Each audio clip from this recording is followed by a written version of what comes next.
Think people drink a lot today? You haven't seen anything yet. The Wild West was built on whiskey, beer, and whatever else could get you drunk. From sunrise to sunset, alcohol flowed like water through every mining camp, cattle town, and frontier settlement. The question isn't whether people in the Wild West drank. The question is whether they were ever sober. Saloons outnumbered schools, churches, and doctors' offices combined. In some boom towns, there was one saloon for every 50 residents. That's not counting the illegal drinking dens, boarding houses that sold liquor, and general stores with barrels of whiskey in the back. Drinking wasn't a weekend activity or a special occasion indulgence. It was daily life. It was breakfast, lunch, and dinner. It was medicine, wages, and entertainment all rolled into one. Cowboys drank before work, during work, and after work. Miners celebrated strikes with whiskey and drowned their failures in the same bottle. And the alcohol itself? Let's just say quality control wasn't exactly a priority when bartenders were cutting whiskey with turpentine and calling it premium. Saloons were the heart of every Wild West town. They weren't just places to drink. They were hotels, restaurants, gambling halls, brothels, courtrooms, and town meeting spaces all in one. A town without a saloon wasn't really a town at all. In Dodge City, Kansas, during the 1870s, there were 19 saloons serving a population of around 100 to 200 people. That's one saloon for every 63 residents, including women and children. Tombstone, Arizona was even more extreme. At its peak in the early 1880s, this town of about 7,000 people had over 110 saloons.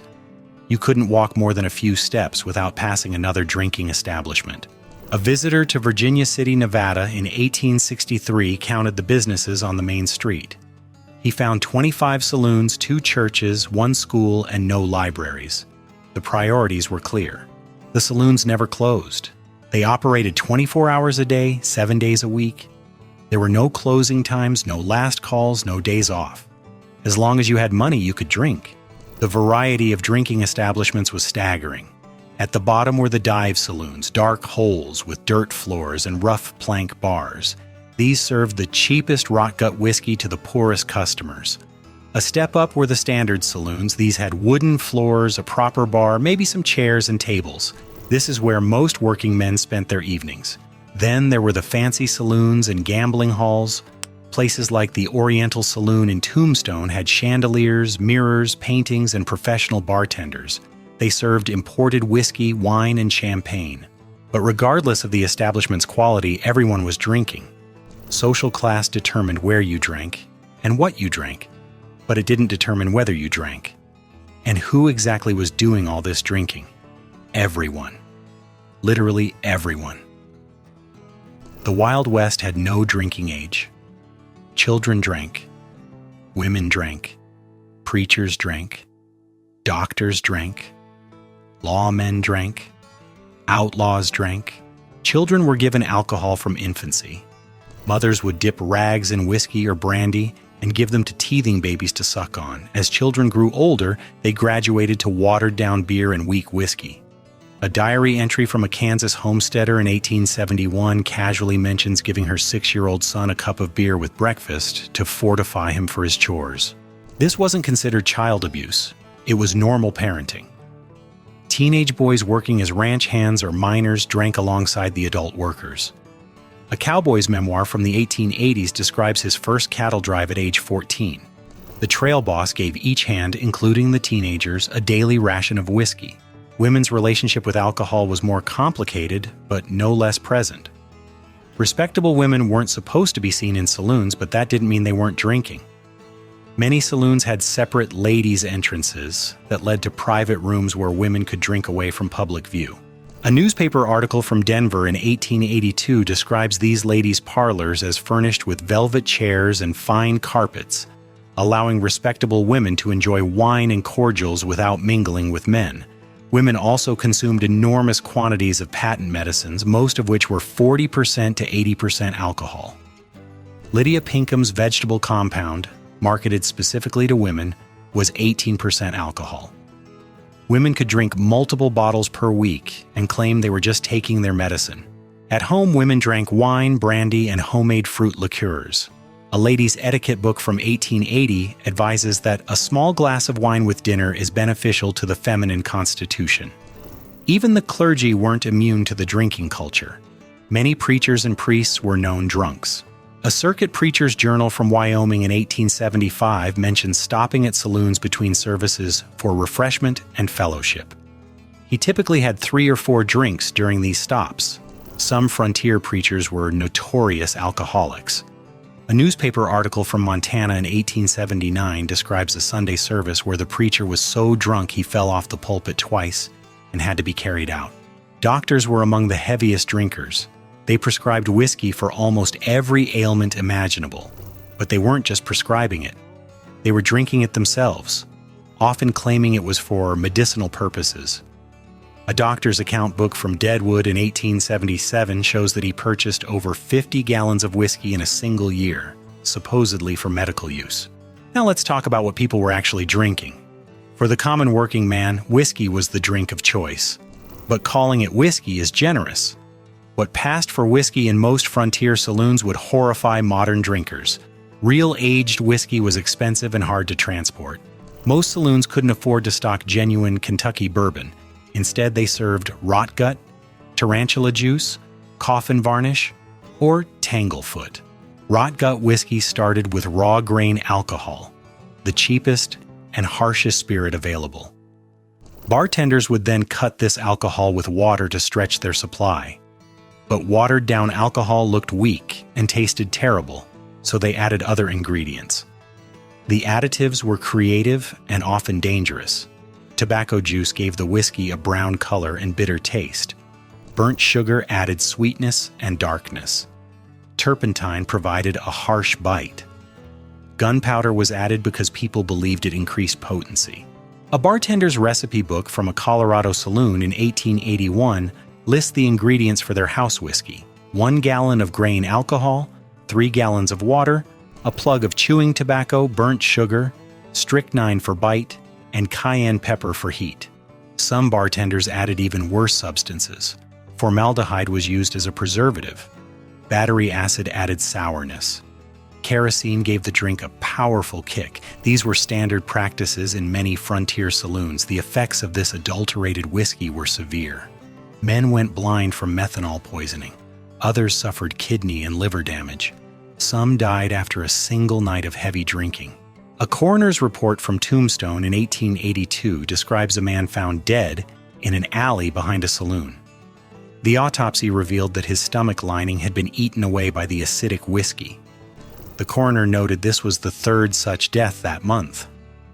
Despite the dangers, men kept drinking. They had few other options for recreation, and the alcohol provided temporary escape from harsh frontier life. The price of whiskey varied depending on quality and location. In established towns, a shot of rot gut whiskey cost about 10 to 25 cents. Better quality whiskey might cost 50 cents per shot. In remote mining camps or during supply shortages, prices skyrocketed. A bottle of whiskey in a California gold rush camp in 1849 could cost $20, equivalent to several $100s today. Beer was cheaper than whiskey, but less common in the early Wild West. Beer required refrigeration to stay fresh, and ice was scarce. Most beer was warm, flat, and sour by modern standards. It cost about 5 to 10 cents per glass.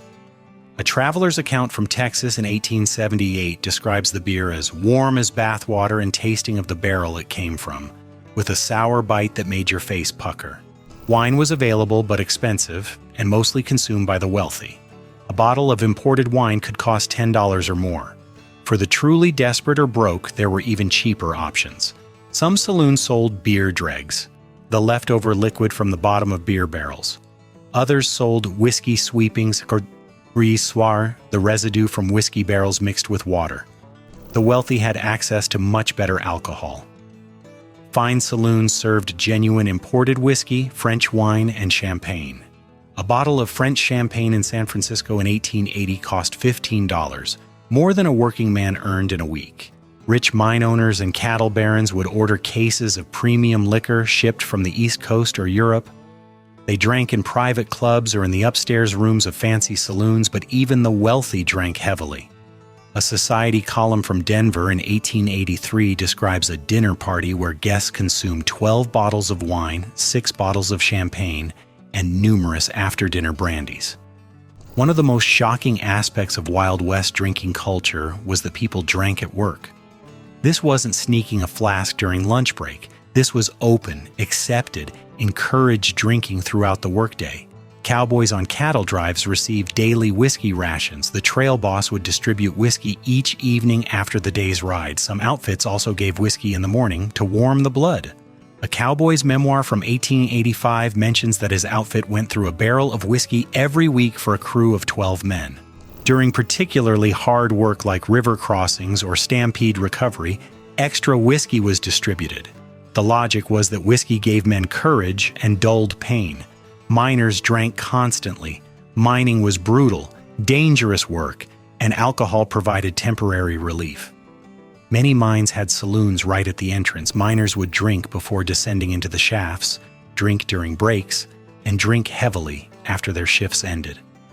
A mine supervisor's report from Nevada in 1877 complains that the men are often too drunk to work safely, leading to numerous accidents and deaths.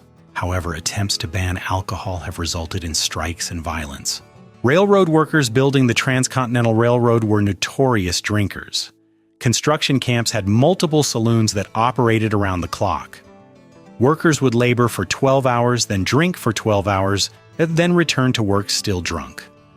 A railroad foreman's diary from 1868 notes, "Half my crew is drunk at any given time. The other half is hungover. As long as the rails get laid, I look the other way." Even more surprisingly, workers were often paid in alcohol. This practice was common in remote areas where cash was scarce. Employers would pay workers partially or entirely in goods, and alcohol was a preferred payment. A lumber camp in Oregon in 1872 paid workers $1 per day in cash plus a quart of whiskey. The whiskey was considered part of the standard wage. Some employers used alcohol strategically to keep workers dependent and in debt. They'd pay low cash wages, but provide unlimited credit at the company saloon. Workers would drink away their earnings, fall into debt, and be forced to keep working. A coal mine in Wyoming operated this system in the 1880s. Miners earned $2 per day, but typically spent $3 per day at the company saloon. They were perpetually in debt. Drinking wasn't just an individual activity, it was deeply social and communal. The Wild West had countless occasions for group drinking, and these events could last for days. Town celebrations were massive drinking affairs. When a railroad reached a new town, when a mine struck gold, when a cattle drive arrived, the entire town would shut down for days of drinking. A newspaper account from Abilene, Kansas in 1871 describes the arrival of the first major cattle drive of the season. The town has been in a continuous state of intoxication for 3 days. Every saloon is packed day and night. Business has ceased entirely. Holiday celebrations were equally extreme. Christmas, New Year's, and the 4th of July were excuses for epic drinking binges. A diary entry from Montana describes Christmas 1879. The celebration began on Christmas Eve and continued for 4 days. I do not believe a single man in town remained sober. Weddings were major drinking events. Families would brew or buy large quantities of alcohol for wedding celebrations that could last several days. A wedding announcement from Texas in 1876 promises abundant whiskey, beer, and wine for all attendees. The follow-up article reports that the celebration lasted 3 days and consumed over 50 gallons of whiskey. Funerals and wakes were perhaps the heaviest drinking occasions. When someone died, the community would gather for a wake that involved drinking, storytelling, and toasting the deceased. An undertaker's memoir from Deadwood describes a wake for a popular saloon owner in 1878. The wake lasted 5 days, during which mourners consumed over 100 gallons of whiskey. The undertaker notes that several mourners drank themselves to death during the wake, requiring additional funerals. Even church events involved drinking. Despite the temperance movement's growing influence, many frontier churches held social events where alcohol was served. Drinking contests were popular entertainment. Men would compete to see who could drink the most without passing out. These contests often ended badly. A newspaper article from Colorado in 1881 describes a drinking contest where two miners competed to drink the most whiskey in 1 hour. One man consumed an estimated 2 quarts before collapsing. He died 3 hours later. Doctors in the Wild West prescribed alcohol for almost every medical condition imaginable. Whiskey was considered a cure-all, a painkiller, an antiseptic, and a general health tonic. Got a cold? Drink whiskey. Broken bone? Drink whiskey. Gunshot wound? Drink whiskey. Snake bite? Drink whiskey. The medical advice was remarkably consistent. A doctor's medical journal from Arizona in 1877 lists whiskey as a treatment for over 40 different conditions, including cholera, typhoid, pneumonia, and rheumatism. The recommended dosage was typically several ounces, multiple times per day. Whiskey was used as anesthesia for surgery. Before operations, patients would drink as much whiskey as they could hold to dull the pain. A surgeon's account of an amputation in 1873 describes giving the patient a full bottle of whiskey and a large dose of laudanum before beginning the operation. Whiskey was applied externally as well. Doctors used it to clean wounds, believing its alcohol content killed germs. This was actually one of the few medically sound uses of whiskey. New mothers were given whiskey to help with recovery after childbirth. A midwife's handbook from 1880 recommends giving new mothers a generous glass of whiskey mixed with raw egg daily for 2 weeks after delivery. Children were given whiskey for teething pain, coughs, and fevers. A mother's diary from Kansas in 1874 mentions giving her 3-year-old son whiskey mixed with honey for a cough. The medical establishment fully supported this alcohol as medicine approach. Medical schools taught that alcohol was beneficial for health. Medical journals published articles praising whiskey's therapeutic properties. It wasn't until the late 1800s and early 1900s that doctors began to question whether prescribing alcohol for everything was actually good medicine. With all this drinking came inevitable consequences. Alcohol-related accidents, violence, and deaths were common in the Wild West.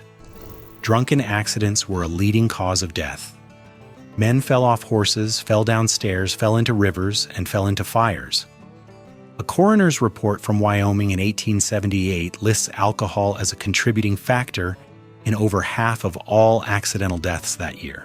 A particularly common accident was falling asleep drunk in the cold. Men would leave saloons in winter, pass out in the street, and freeze to death before morning.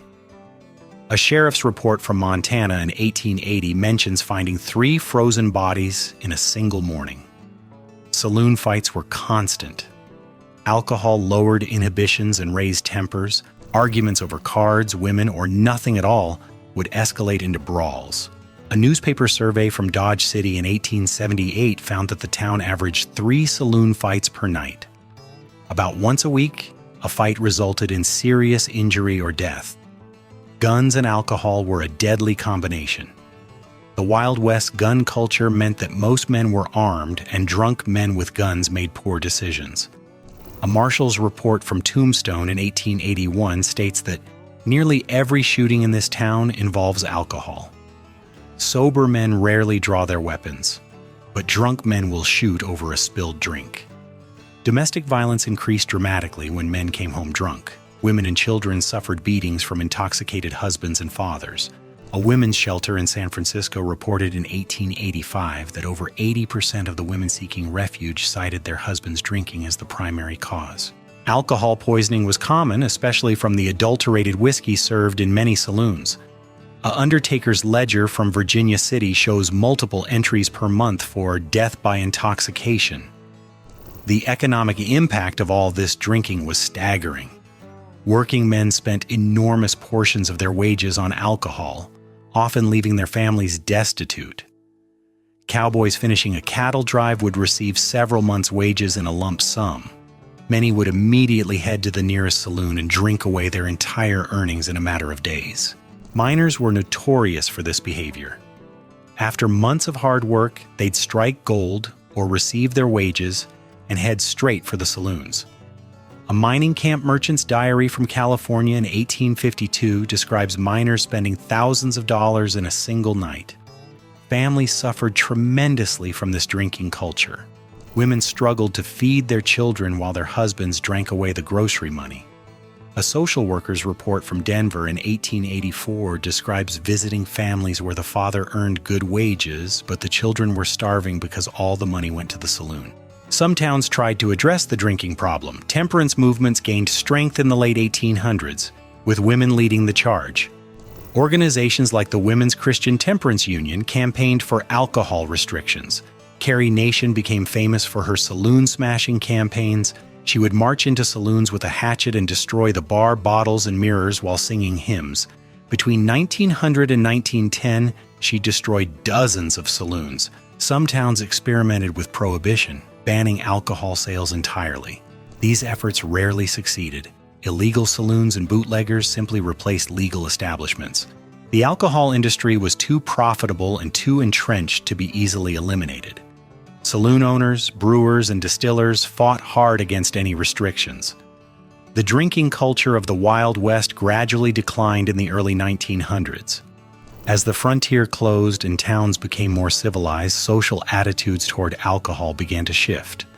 The temperance movement gained strength, leading eventually to national prohibition in 1920, but for several decades, the Wild West ran on alcohol. It was the social lubricant that held frontier society together, the medicine that treated every ailment, the wage that paid workers, and the entertainment that made hard lives bearable.